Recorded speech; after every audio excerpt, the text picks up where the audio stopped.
de maio que eu dou uma cópia para vocês. Não é? São 8.405 páginas. E, finalmente, para arrematar, respondendo a pergunta do nosso moderador, eu fico com a resposta que saiu hoje numa das mesas da manhã sobre isso. Quem é que define o interesse público? No fundo, não pode ser outro, senão o veículo. Cada veículo tem a sua linha editorial e nós não podemos ter, como disse o Marcelo Beraba hoje, um juiz que diga o que é interesse público. Não é? Se a imprensa é livre, eu acho que tem que caber à imprensa dizer o que é interesse público. Isso não deixa de fazer parte de um poder que ela tem, poder que ela deve exercer com ética. Muito obrigado. Muito obrigado, Cavalheiros. Agora, doutor Nalini. Boa tarde a todos. Eu diria que não vai haver muito voto vencido, porque eu concordaria, em tese, com tudo aquilo que se falou. É lógico que todas as afirmações podem merecer uma controvérsia. Eu tentei fazer a lição de casa, eu recebi 3 questões, dizendo que eu deveria respondê-las, né, me preparar para respondê-las na primeira parte aqui do debate. Então, a primeira, que diz quais seriam as vias de regulação do exercício da liberdade de imprensa, eu diria que comungo da ideia que é quase unânime de que a liberdade de imprensa deve ser a mais ampla possível. Não há liberdades absolutas no nosso ordenamento, mas se houvesse uma bastante próxima, seria essa, porque as tentativas de regulação tangenciariam a censura que foi explicitamente vedada pelo Constituinte, pelo formulador do pacto, não é? E as consequências, elas acarretariam uma potencial restrição ao pleno exercício da mídia. Essa restrição é muito mais danosa do que benéfica, porque a mídia eu enxergo como uma alavanca de aperfeiçoamento da participação cidadã numa democracia incipiente como a do Brasil. O Constituinte acenou com a participação, mas nós temos uma sociedade que ainda não tem maturidade para participar. E, portanto, a imprensa pode alavancar, ela pode suprir esse déficit de participação. Eu precisaria lembrar, e isso não é necessário, que a liberdade de expressão não é só um direito público subjetivo de todos os cidadãos, nós incluídos, mas é uma característica essencial da própria democracia. Sem a liberdade de comunicar, de receber ideias, os cidadãos não podem desempenhar essa missão de se autogovernar democraticamente. Então, o propósito da liberdade de expressão não é a autorrealização pessoal, mas é a preservação da democracia e o direito do povo em decidir o seu futuro. A liberdade de expressão é um meio de autodeterminação democrática. Como é que se responsabiliza a mídia? E eu acho que aqui nós já ouvimos que essa responsabilização há de ser posterior e deve se centrar no ressarcimento patrimonial, que a mídia trabalha por lucro, então é no lucro que nós temos de atingi-la. É a única forma de fazer com que haja um pouco mais de cautela na divulgação de notícias que são essa disseminação daquilo que ainda é incerto, não é? E o Brasil copia determinados modelos, talvez o da França, em que um Ministério Público fraco na França, não é? Na pátria de Montesquieu, o Poder Judiciário, que é uno com o Ministério Público e magistratura, uma carreira só. O juiz é a magistratura em pé, aliás, sentado, o promotor, a magistratura em pé, e o promotor, para poder bem cumprir com as suas funções institucionais, ele se alia à mídia e passa a ter na mídia uma aliada. Então, nós temos sentido um pouco disso no Brasil. Veicula-se uma suspeita, a mídia começa a noticiar aquilo e aquilo passa a ser base de investigação do Ministério Público. Não é? Um círculo perverso.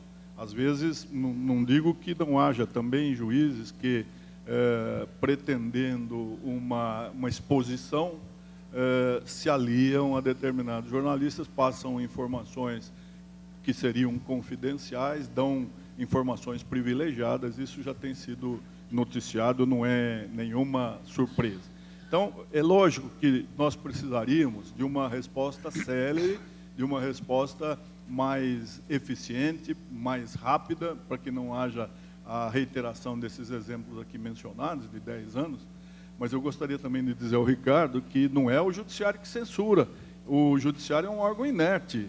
Se houve censura, foi porque alguém postulou, alguém reivindicou.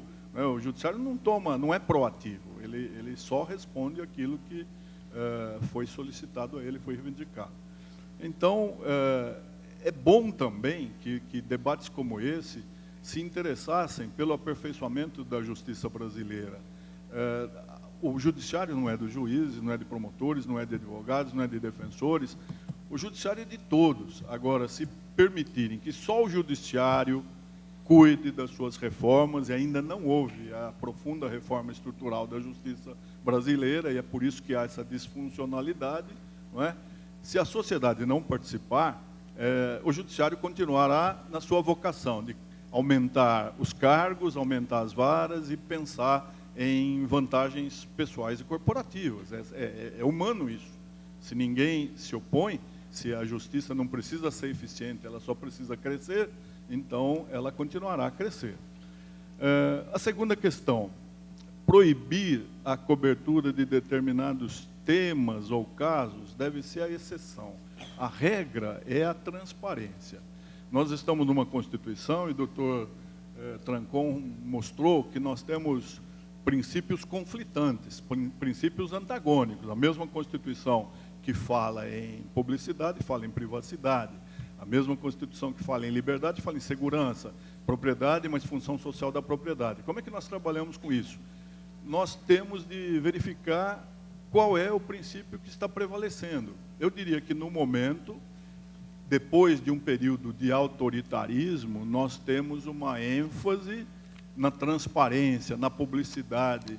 A transparência passou a ser um valor republicano.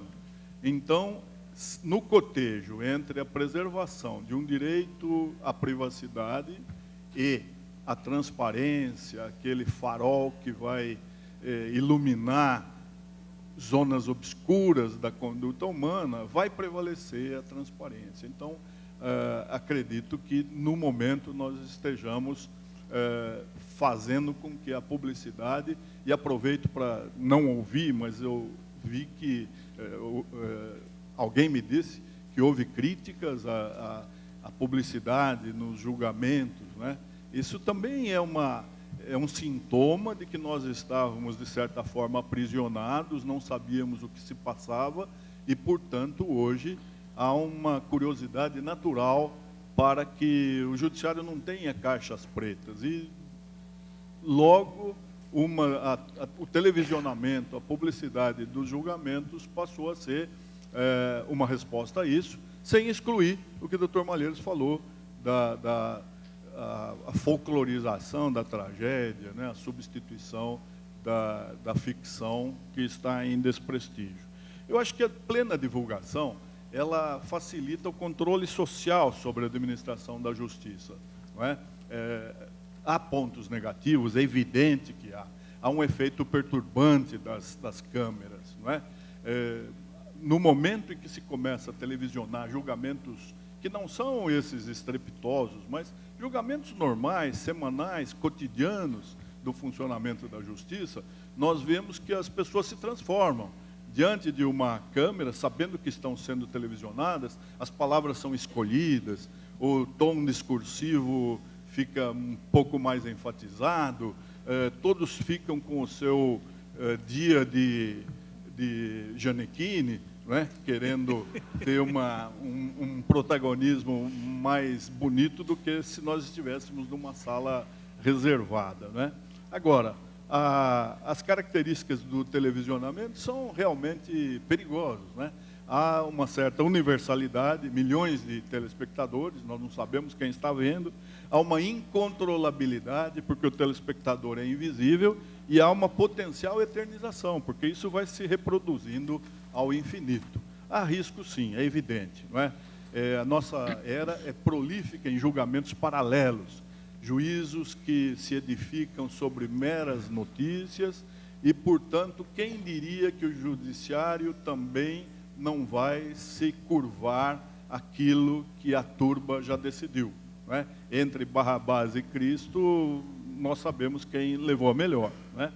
Agora, também não acredito que haja necessidade de mais leis. Nós temos leis em excesso, nós temos Constituição que praticamente trata de tudo. Nós precisamos de um pessoal em todas as áreas, bem formado, preparado, equilibrado, com senso de oportunidade, com serenidade, sem um máximo de vaidade, não é? Que isso afeta as nossas condutas, não é?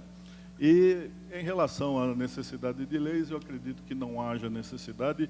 Acho que cada vez tem mais atualidade uma obra esquecida, que talvez o Malheiro se lembre, e o Dr. Zé Carlos Dias também, de um francês chamado Jean Crier, que escreveu A Vida do Direito e a Inutilidade das Leis. Sempre se viu a sociedade modificar as leis, mas é muito raro verificar a lei modificando a sociedade. Muito obrigado. Muito obrigado, doutor Nalini. O placar da regulação da mídia está 2-2, né? Vamos ver o que diz a Cristine.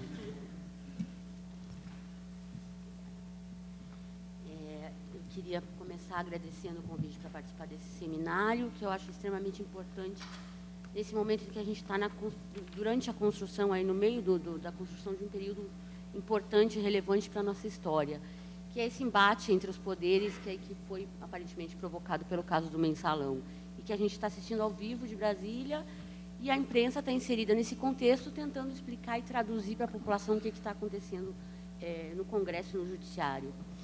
Eu vou começar dizendo que a cobertura jornalística relacionada ao crime é antiga, e ela existe desde que existe crime. Mas ela sempre teve uma apuração restrita junto às polícias e às comunidades. O que aconteceu nos últimos anos? Não faz muito tempo que o Poder Judiciário passou a permitir o acesso da imprensa e do cidadão às suas decisões. Isso é uma coisa recente. Esse acesso nunca foi negado em tempos democráticos, mas também nunca havia sido compartilhado dessa maneira como é hoje. Vem da década de 90 a criação de equipes para atender a imprensa nos tribunais brasileiros. Somente nos anos 2000 os tribunais passaram a divulgar as decisões e permitir acesso online aos processos, a partir de investimentos em tecnologia. Então, a gente tem aí um cenário novo para o jornalista e para o cidadão. A transparência do judiciário aumentou também a cobertura jornalística dos casos que ele julga. Eu comecei a fazer a cobertura sistemática de judiciário há 13 anos no Valor, em 2000. E posso afirmar que assim, a dificuldade de acesso à informação há 13 anos atrás era gigantesca.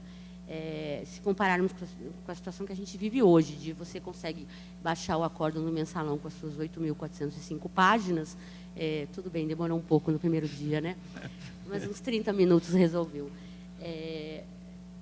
Isso não quer dizer que, de uma hora para outra, os jornalistas absorveram por osmose toda essa informação jurídica, que é uma informação complexa, que é densa, que tem várias vertentes, tem sempre 2 ou mais lados, e que diz respeito a uma ciência que não é exata, que é o direito.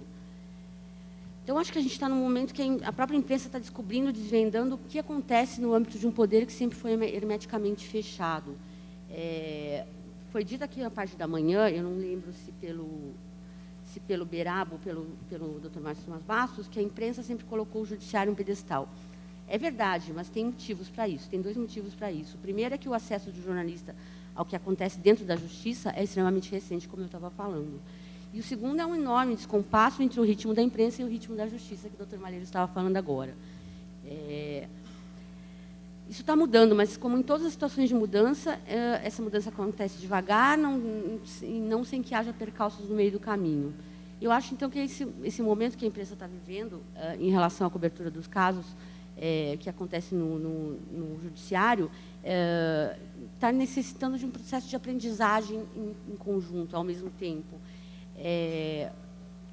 Tanto nós, a empresa, quanto nossos leitores, que de uma hora para outra passaram a ouvir e ler no noticiário palavras como acórdão e embargos infringentes. Então, acho que, nesse sentido, a imprensa tem um papel essencial em transcrever, traduzir para a população o que significa tudo isso. E, para isso, ela tem que se atualizar e se informar também. A gente ainda está no início desse processo, a população desconhece a Constituição brasileira, as milhares de leis que nós temos, o funcionamento do processo judicial ainda é uma incógnita para grande parte da população brasileira, e principalmente porque o acesso à justiça ainda é limitado, apesar de ter aumentado muito nos últimos anos. Dito isso, que eu queria destacar, a primeira coisa é que a gente tem que sanar uma falha que nós temos na formação como jornalistas, que é o conhecimento da lei. A gente chegou no momento que a gente precisa debater profundamente a forma de cobertura dos casos criminais, tendo em mente uma coisa básica, que é que o interrogado, investigado, indiciado, acusado e réu não é culpado até que o processo tenha transitado julgado. E isso é uma coisa que a gente tem que ter em mente todo dia, na hora de escrever a matéria, porque isso vai fazer uma diferença gigantesca para o tribunal do júri ou para qualquer caso criminal que a gente esteja falando. Esse é um exercício diário que tem que ser feito nas redações. Eu acho que o caminho é irreversível, no sentido da transparência. Sou a favor da transmissão dos julgamentos ao vivo. Acho que o julgamento do Mensalão trouxe para a gente e para a população inteira um conhecimento jurídico que não se tinha, ainda que ele seja muito restrito, mas, quer dizer, você vê aí quem era o ministro do Supremo antes de surgir o herói, Joaquim Barbosa, no cenário, que acabou se tornando um herói, e aí vem a distorção da imprensa, mas, de qualquer forma, se sabe hoje que existe o Supremo e que existe um presidente do Supremo e 11 ministros julgando um caso, coisa que não sabia antes do Mensalão. Então, acho que a responsabilidade da informação prestada pelas instituições também tem que ser bastante repensada nesse momento. Eu acho que, ao mesmo tempo, acho que está na hora da gente criar mecanismos internos na imprensa, não de controle, eu estou falando de autorregulação também, tá? Eu concordo, acho que a autorregulação é um caminho, eu acho que ela passa por melhora na formação profissional do jornalista, ela tem que ser diária no controle da qualidade da informação, ela tem que debater a seleção de fontes de informação e tentar tirar o viés político ou econômico que possa estar por trás de uma fonte de informação. Isso é importante, porque a gente não pode se deixar ser usado por uma fonte de informação que tem um interesse X ou Y em prol de dar a notícia e dar o furo e ir para a capa do jornal. Eu acho que a gente tem que primeiro saber, quando recebe a informação desse tipo, que existe um interesse que pode estar por trás daquilo ali, e aí você sabendo o interesse, você consegue fazer um filtro dessa informação muito melhor do que quando você não sabe disso. A crítica interna é a opinião,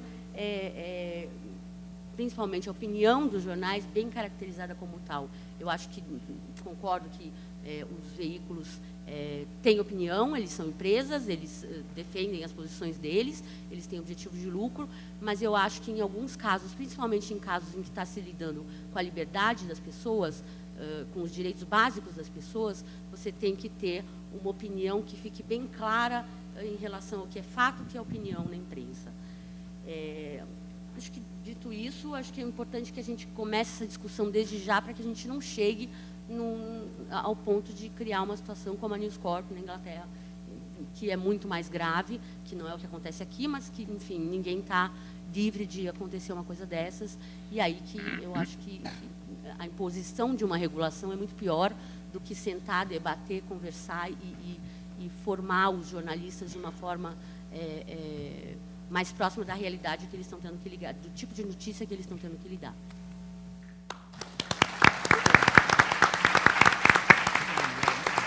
Obrigado, Cristine. Quem tiver perguntas, a gente solicita que escreva, traga por escrito. Vocês já devem estar cansados, estão o dia todo aqui debatendo, mas elas vão ser muito importantes para o debate. Eu vou fazer uma pergunta para o doutor Troncon. Recentemente, 2 delegados que deram entrevistas, 2 delegados que atuaram nos casos do Mensalão e na Operação Monte Carlo, eles foram submetidos a procedimentos disciplinares, com base na instrução que mesmo que o senhor citou, que proíbe servidores de dar entrevistas sem autorização da comunicação social, da Polícia Federal. Então, a minha pergunta é, até que ponto essa instrução deve se sobrepor, no entendimento do senhor, ao direito de manifestação de um delegado, que é um cidadão como qualquer um, e o direito também à informação da sociedade a respeito daqueles fatos? Bom, obrigado pela pergunta e pela oportunidade de manifestar sobre esse tema. O servidor público, ocupante de um cargo público na Polícia Federal ou em qualquer outro órgão, a gente tem, eu acho que nós temos, para compreender, e antes de dar a resposta, que há e deve haver uma separação entre o cidadão e o cidadão que ocupa um determinado cargo público. O cidadão que ocupa um determinado cargo público, no meu caso, posso emitir opinião pessoal, desde que assim deixe bem claro, eu não falo em nome da instituição, estou falando em meu nome enquanto cidadão. No entanto, o servidor público da Polícia Federal, que tem informações em razão do cargo que ocupa, e não pela sua simples condição de cidadão, evidentemente que ele deve se submeter, no meu modo de ver, e é assim que está disciplinado, às regras da própria organização. Não se pode fazer uso dessas informações obtidas em razão do cargo, do exercício da profissão pública, de um modo a se manifestar como um cidadão qualquer. Então, nesse aspecto, eu não conheço, honestamente, os